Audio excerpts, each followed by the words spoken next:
Welcome to 52 Weeks of Hope. This is where you get to hear how to feel happy, balanced, and worthwhile. How to make that lonely ache vanish and feel empowered, confident, and secure.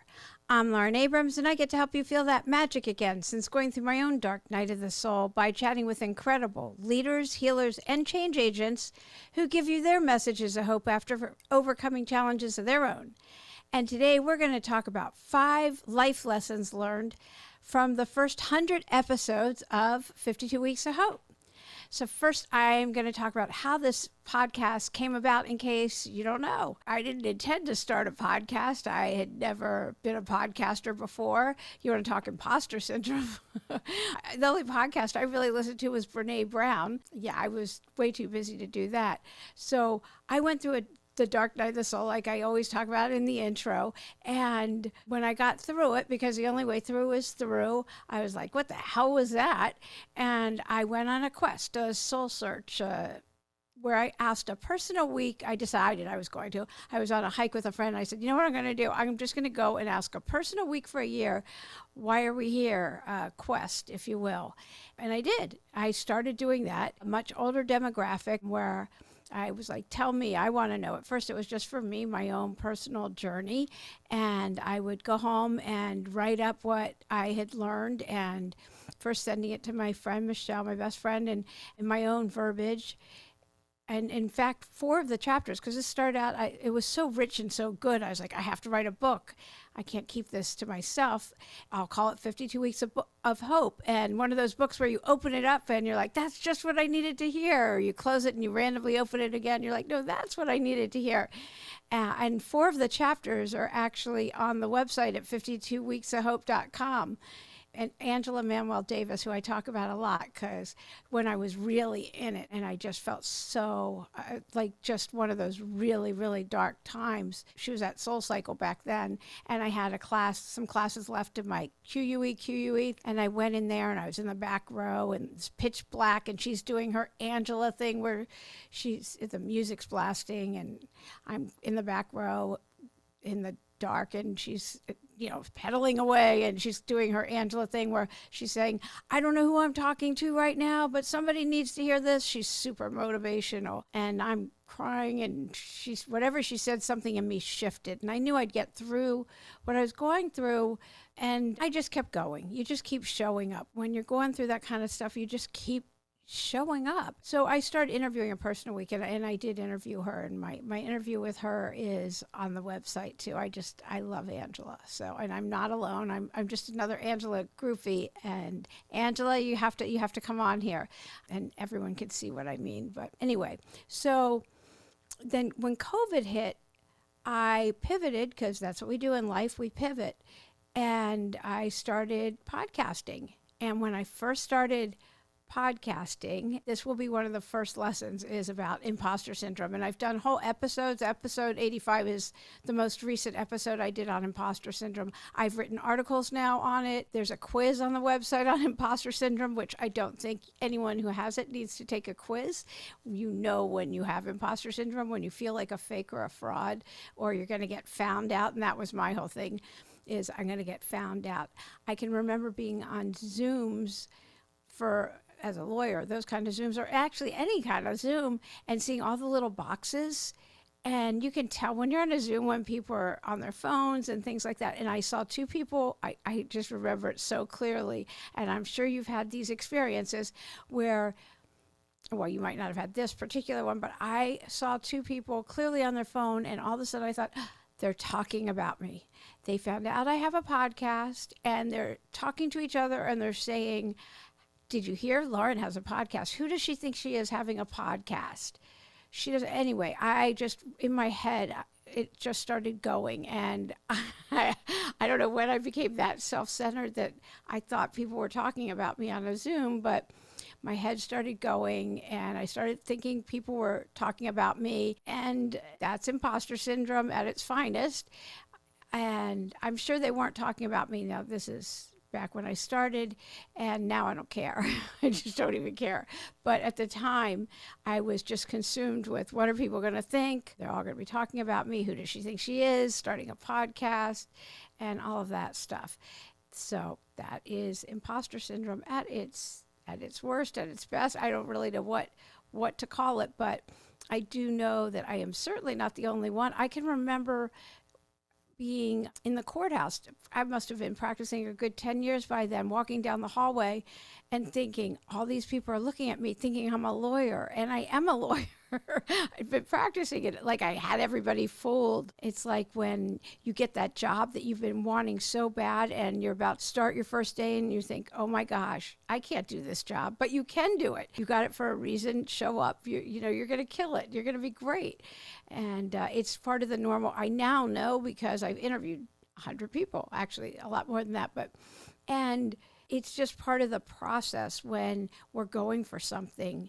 I'm in the process of applying for TED Talks. I don't know if you heard the episode where I took the first 52 weeks messages and I compiled them into 8 overarching messages, and I call it the meaning of life.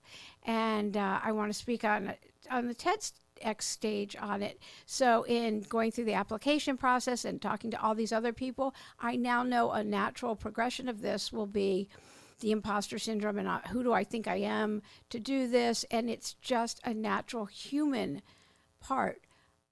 All of the who do I think I am, it's fear. Matt Mills talks about it, and I'm going to talk about him too. I've interviewed a lot of people who discuss this, and a lot of high-performing people talk about imposter syndrome. Meryl Streep said no matter what movie she got, every time she got another role, she would think, uh-oh, now they're going to find out I really can't act. Maya Angelou, she spoke openly about imposter syndrome. Obviously, she's since passed on. Sheryl Sandberg talks about it. Michelle Obama speaks openly about imposter syndrome. If you have it, you're amongst very high-performing people. And personally, I just think it's part of the human condition, and it needs to be acknowledged. You can't just not feel your feelings. I mean, you have to acknowledge, oh, this is imposter syndrome. I'm feeling fear. Acknowledge it and feel it all the way through, and just say, oh, I'm afraid right now, and maybe tell somebody and feel the feeling, and then just keep going.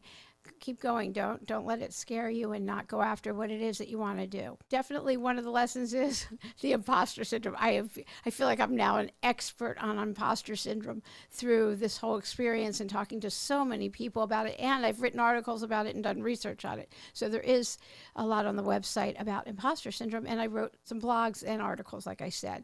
So that's one lesson learned, is imposter syndrome. I think I never knew what it was called, but I definitely recognize it. And I know fear. I mean, everybody knows fear. So that is my experience with it. So that's number one life lesson from the podcast in the first 100 episodes and how the podcast started. Number two is connection. It's really incredible how we connect. And first I thought it was incredible how much connection there could be over Zoom, but it is not enough. And in fact, I'm going to make my last lesson learned and the connection lesson, I'm going to kind of combine them here, because we need community. That is in the meaning of life. The number one and two lessons are that we need community. I don't know a simpler way to say this other than we need community and we need connection, and we're not meant to isolate at all. And we need that connection in person. Texting isn't enough. We need to physically be with each other. And the isolation has gotten so much worse in the last, I don't know how many years. It was bad before COVID, but it's gotten way worse. And it's incredible to me, because I always thought of myself as a people person, and I think, oh, I talk to so many people all day, but I actually think I isolate a lot. And it becomes kind of overwhelming to be around a lot of people again. And then I'm around a lot of people. I went to a conference that was amazing, and it was so uplifting, and then it was hard not being around people, and then it's hard being around people again. It's all very strange, and I call it interesting. I kind of observe myself and go, oh, this is interesting. We are hardwired to be around people. It is human nature to be around people, and to not be around people, it's not good for our health. It's not good for our physical health or our mental health. We need connection and we need community. And it's actually super, super easy to have both. It's not difficult. So it's easy to have connection and community. If you listen to Matt Mill's episode, How to Manifest the Life You Crave, he reinvented his whole life. He stopped working in the entertainment industry and everything else, and you don't have to go to Africa for a year like he did to figure out what he needed to align his life with what he really wanted to do. But in order to create community, he started a running group.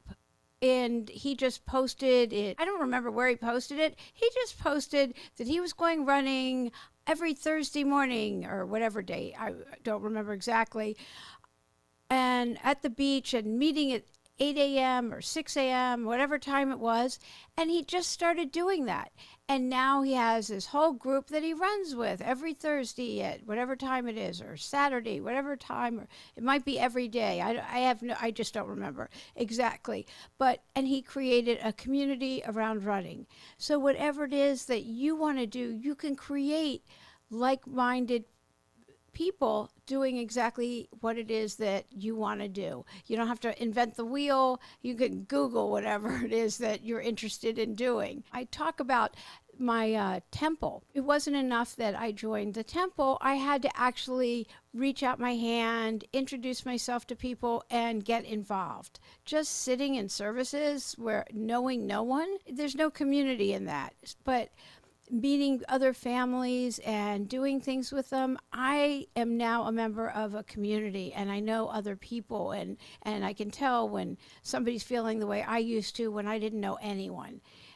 Rabbi Ken Chasen's episode is amazing. I continue to get such great feedback. His episode's really early on. I also have a chapter from when I interviewed him on the website. That's one of the chapters of people I interviewed early on. And I talked to him about community and how he keeps community alive. I've talked to a lot of different religious leaders about that because it is so important, and especially during lockdown in the beginning of COVID, about how they were able to keep community. It seems like that sense of isolation or keeping yourself apart and just feeling on the outside looking in, all of that stuff can be dissipated so quickly by having a group. By the way, it doesn't have to be this large group. It could be just a few like-minded people with the same interests. It could be people who read the same kind of books as you, or it could be anything small.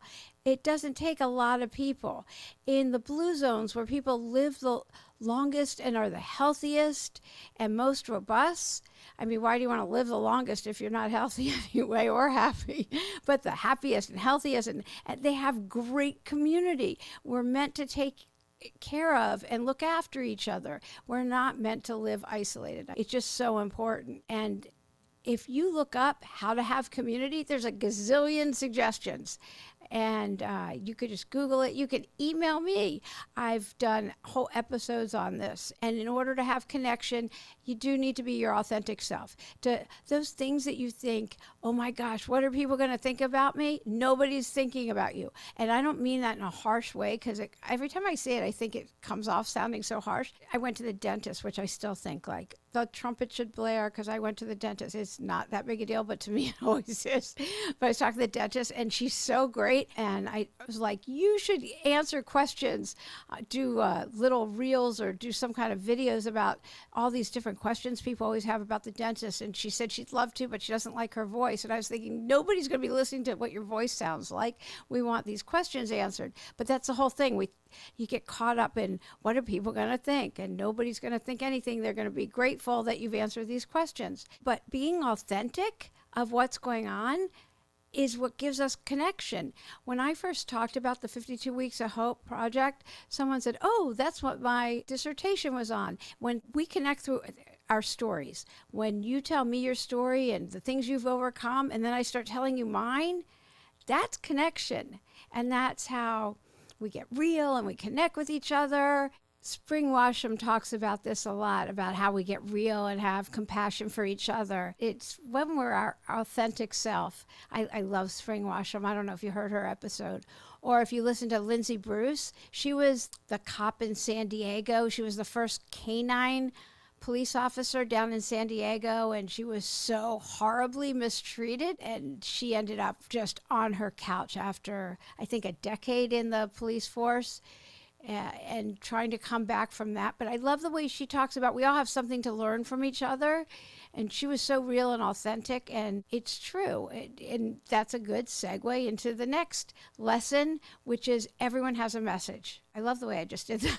I'll give myself a pat on the back for that. Everyone has a message. You have a message. We all have something to learn from each other. You are unique. You have something to offer. Your story matters. And Lindsay Bruce's episode number 66, and she had such a great, succinct way of putting that we all have something to learn from each other. This is going to sound like we're all on different gradients, but she may be more advanced in certain learnings, and maybe I'm more advanced in, say, meditation because I've been meditating longer than she has. It doesn't make me better than her in these areas. It just means I may be able to teach her and others like her in certain areas, but she could teach me in how to eat healthier because that she's more advanced in that, and she has all these incredible recipes and ways to eat healthy because she's more learned in those areas. So we all have something that we're better, not better, again, that sounds like we have different gradients, but we all have these gifts. We all have a unique handprint. You have a unique handprint. You matter. You have something to teach. Your story matters. You have a message, and you have something really incredible to offer. So don't forget that. And it has been incredible to me to hear everybody's messages, your messages of hope, your different stories, and your feedback of what you've enjoyed, what you want to hear more of, different ways to get confidence. On YouTube is Chris Shelton. We went live a week or two ago. I lose track of time, but there's a live stream of Chris Shelton. It is so good. It's unbelievable. But he talks about how different parts of the face give away what people are really like. I don't think that many people really watch the live streams, but I just figure people go back and watch them. It is so good. You can watch it on the Facebook if you're in our Facebook group. If you're not, join up with us because it's a really safe space to talk and share with each other. And I know a few of you have met up with similar interests, which I just love.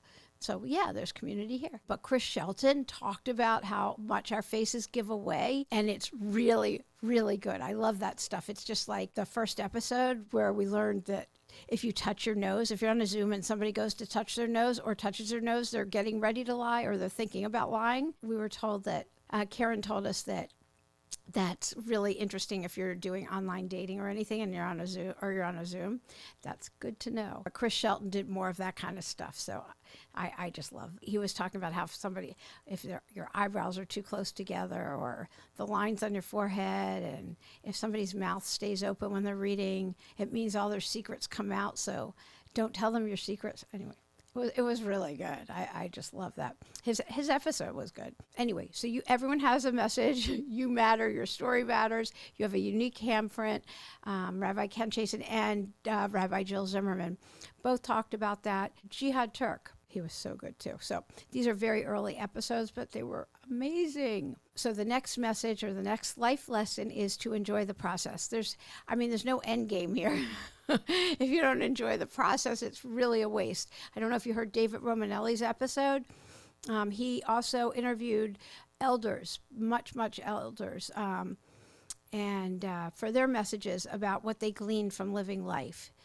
These people were 120 years old, some of them, really incredible stories and life lessons that he had gotten. And it was to have a sense of humor, and these individuals, a lot of Holocaust survivors and so on, had figured if they had lived this long, there was a reason for it and they were going to enjoy life. But they also kept a sense of humor along the way. They saw a lot. So there's no end game here.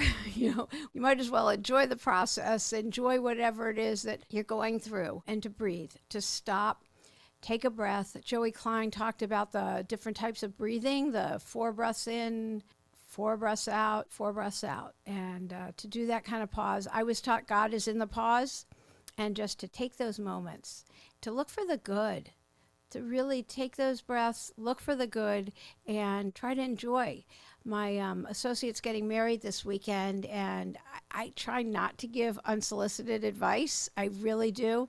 But I did offer up to just be quiet and ask the universe to let her enjoy her wedding.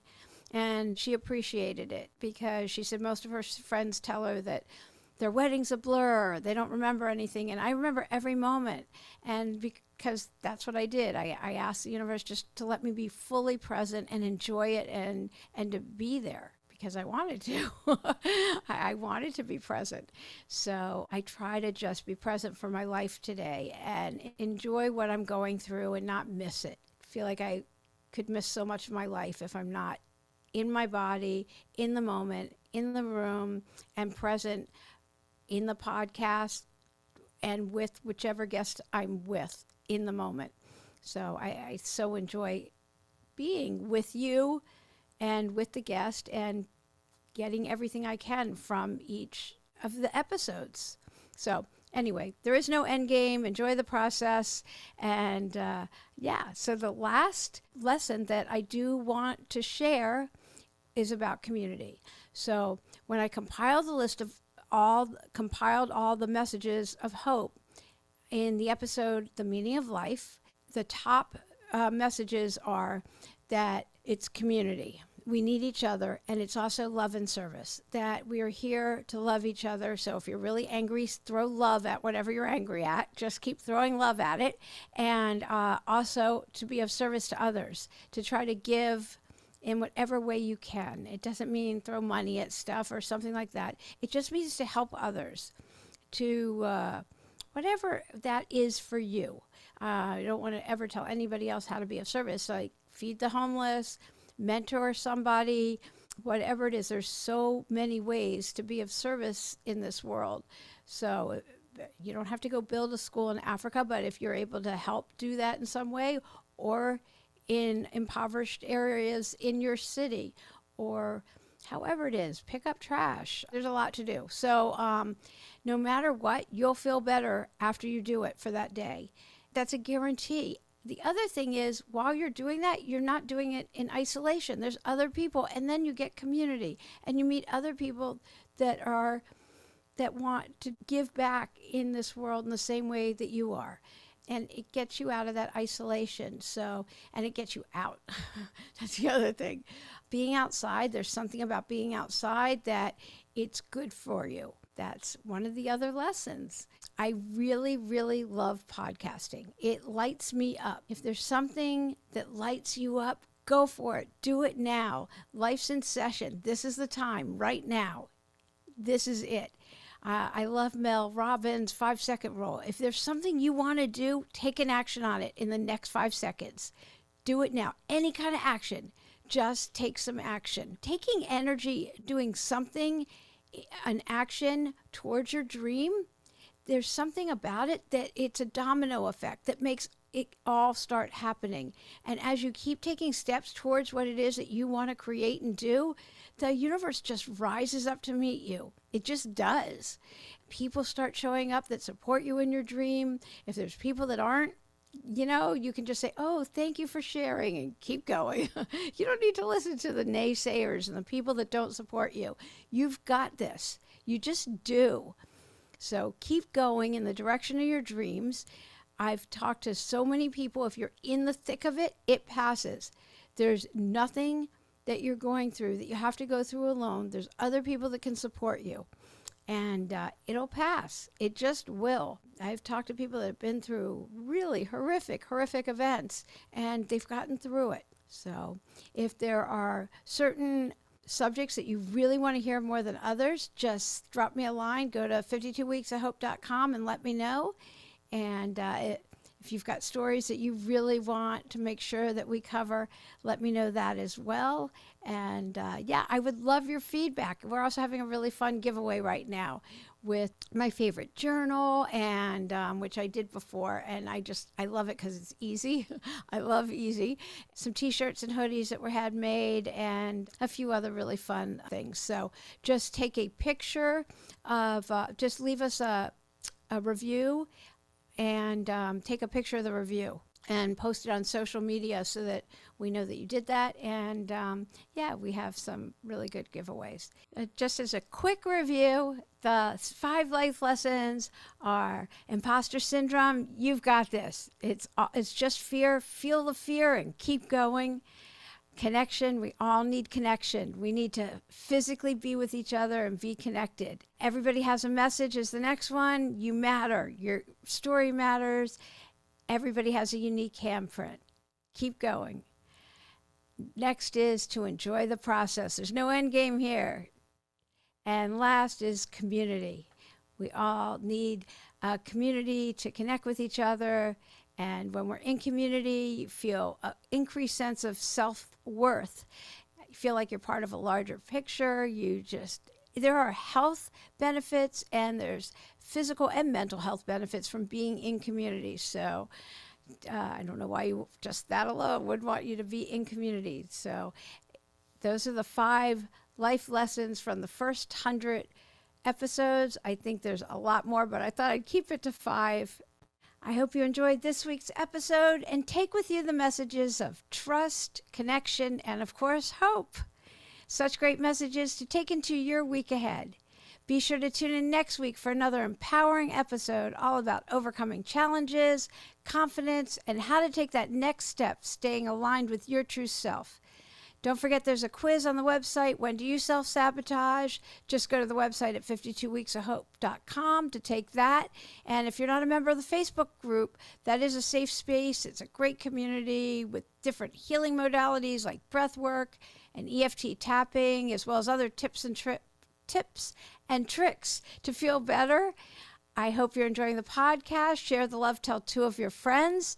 And don't forget that we do have some fun giveaways. So go ahead and leave a review, rate and review the podcast, and take a picture of it and go ahead and put that up on social media so that we know you did that. And we've got some really fabulous giveaways right now. So put that up on social media. I'm Lauren Abrams. Thanks so much for listening. It's the 100th episode.